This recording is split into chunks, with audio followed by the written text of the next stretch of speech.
ये ज़बरदस्त व्यू मंडप का।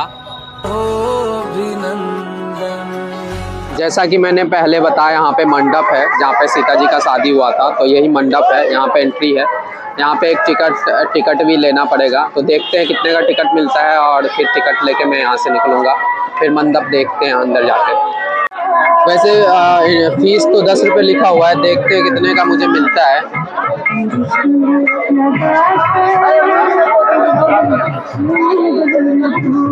भैया एक टिकट देना 5 का।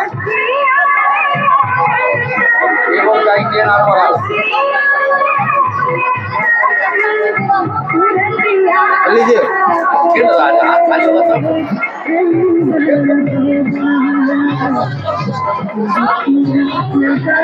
अच्छा, मुझे समझ में नहीं आया। इंडियन आपको 7 रुपये लगेंगे। इंडियन करेंसी, वो इंडियन करेंसी लिखा हुआ है। ये जो लिखा हुआ है वो इंडियन करेंसी 7 रुपीज़, और नेपाली करेंसी है तो आपको 10 रुपये लगेंगे। बाकी मुझे टिकट मिल गया है, अब अंदर चलो। तो ये मंडप है, यही मंडप है, और चलो चलते हैं मंडप पे। फिर मंडप देखेंगे। यहीं पे सीता जी का शादी हुआ था, तो ये बहुत ही विशाल भव्य मंडप बनाया गया है, और फिर चारों बगल गार्डन्स भी बनाए गए हैं। तो ज़बरदस्त मंडप है, गार्डन्स हैं। तो अगर जानकी मंदिर आओ तो मंडप घूमना ना भूलो। हाँ, ये देखो यही है भव्य मंडप। सीता जी का शादी यहीं हुआ था, और मंडप पे फिर अंदर जाएंगे हम लोग, और फिर मंडप देखेंगे, पूरा तरह मंडप विजिट करेंगे। और मंडप में अलग अलग मूर्तियाँ भी बनाई गई है। यहाँ पे सीता जी का वो भी रखा हुआ है। चलो चलते हैं मंडप के अंदर।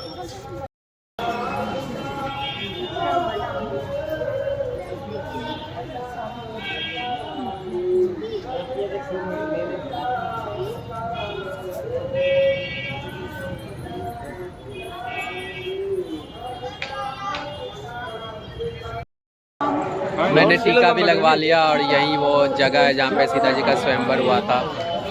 और पंडित जी ने टीका लगा दिया, मैंने टीका भी लगवा लिया। ये देखो, ये घर देख के आपको पता चलेगा ये तराई क्षेत्र का घर है, मतलब पहाड़ियों इलाका का।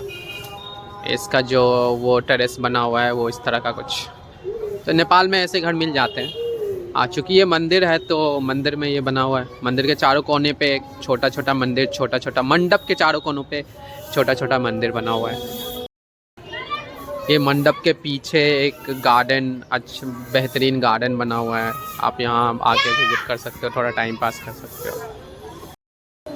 ये पूरा पीछे गार्डन बना हुआ है मंडप के पीछे। तो पूरा गार्डन आप देखो, बेहतरीन गार्डन बना हुआ है मंडप के पीछे।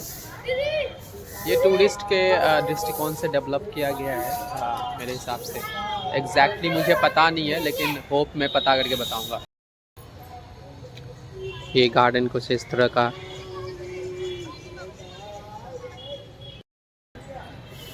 जैसा कि हमने मंडप भी देख लिया, मंदिर भी देख लिया, तो now it's time to leave, now it's time to back to home. तो अब पहले तो मंदिर से निकलते हैं, फिर कुछ खाऊंगा मैं, क्योंकि भूख भी लगी है। घर पे खाया था, उसके बाद रास्ते में कुछ नहीं खाया। एक कोल्ड ड्रिंक ली थी जो आपको मैंने वीडियो में दिखाया, बस कोल्ड ड्रिंक लेके फिर यहाँ से निकलूँगा। किसी और दिन ब्लॉग करेंगे तो नेपाल के अंदर जाएंगे, इससे थोड़ा अंदर 100-150 किलोमीटर अंदर जाने से प्रॉपर नेपाल आपको पता चलेगा। तो यहाँ तो ज़्यादातर इंडियंस ही लोग रहते हैं, मधेसी, जिसको लोकल भाषा में मधेसी कहते हैं। जो इंडियंस इस एरिया में बस गए उसे मधेसी कहते हैं। आपने न्यूज़ों में सुना होगा कि मधेसियों और नेपालियों का कभी कभी आंदोलन वगैरह चलता रहता है। तो ज़्यादातर लोग आपको यहाँ पे इंडियंस ही दिखेंगे, क्योंकि फेस से आपको पता नहीं चलेगा कि ये नेपाल है। हाँ, 100 किलोमीटर अंदर जाने के बाद कुछ लोग दिख जाते हैं, लेकिन 100 किलोमीटर अंदर जाने के बाद प्रॉपर नेपाल आपको पता चलेगा। और क्योंकि वहाँ आपको पता है कि पहाड़ों में रहने वाले लोगों का थोड़ा फेस कट अलग होता है। तो किसी और दिन ब्लॉग करेंगे, डेफिनेटली अंदर तक जाएंगे और देन मैं आपको दिखाऊंगा ये ज़बरदस्त व्यू मंडप का। और फिर मैं यहाँ से निकलूँगा। यहीं से मैं आया था, ये मंडप का जो व्यू है यहीं से मैं आया था।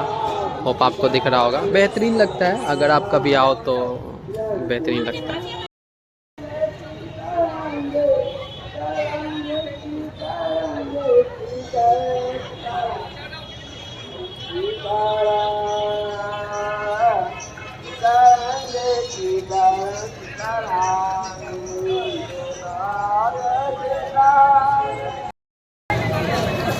यहाँ पे 2 गेट है, एक मेन गेट, ये दूसरा वाला गेट जो मंडप के साइड खुलती है।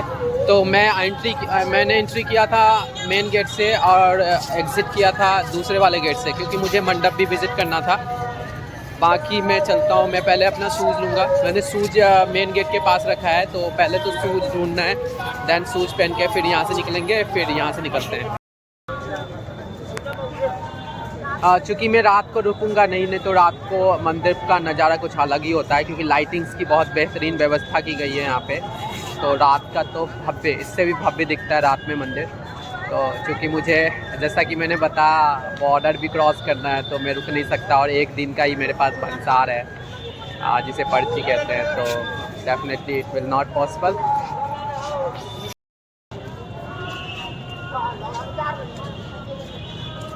कितना खूबसूरत लग रहा है माता सीता का मंदिर ना।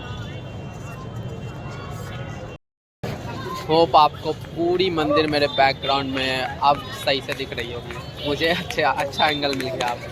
अब यहाँ से मैं 2-3 पिक्चर्स लूँगा, फिर यहाँ से निकलूँगा। तो मंदिर से एग्ज़िट करते हैं। मंदिर के एंट्री करने का 2 गेट है। रेगुलर डेज पे 2 गेट में से सिर्फ 1 गेट खुली रहती है और 1 गेट बंद रहता है। ओकेजनली दोनों गेट खुली रहती है। ये मंदिर के बाहर का जो मार्केट है, मार्केट इस टाइप का है। चारों तरफ मार्केट ही है, मार्केट के बीच में ही मंदिर है, तो कोई आपको ढूंढने में दिक्कत नहीं आएगी। डायरेक्ट मंदिर पे आप आ जाओगे, मार्केट में ही मंदिर है।